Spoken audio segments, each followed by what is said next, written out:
अशोक खरात प्रकरणामध्ये ऑब्व्हियसली 2008 साली त्याचा पाठपुरावा केला होता. अशोक खरात नंतर बाबांनी काय सांगितलं, मी कॅप्टन आहे आणि माझ्याकडे पिस्तूल आहे. म्हणजे सरळ सरळ ही जीवे मारण्याची धमकी आहे. महाराष्ट्रात जादूटोणा विरोधी कायदा आलेला आहे. याबाबत थोडंसं शासन म्हणा किंवा पोलीस प्रशासन तेवढा विश्वास द्यायला कमी पडतं. राजकीय व्यक्ती म्हणा किंवा कॉर्पोरेट लेवलमध्ये काम करणाऱ्या अशा हाय प्रोफाईल व्यक्ती देखील अशा गोंधूबाबाच्या मागे लागतात.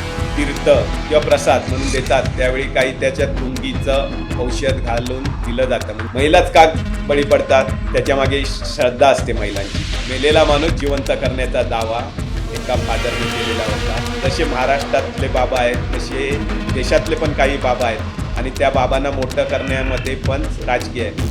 KM सारख्या हॉस्पिटलमध्ये उघडे बाबाचा दरबार भरायचा आणि रुग्णांना बरं करायचा, तो दावे करायचा. आमच्या बागेतील आंबा खाला तर मुलगा असो, तिच्यावर अत्याचार झाला पण समाज तिला दोष देतो. त्या बाबाने अत्याचार केला पण बाबाला दोषी कोण धरत?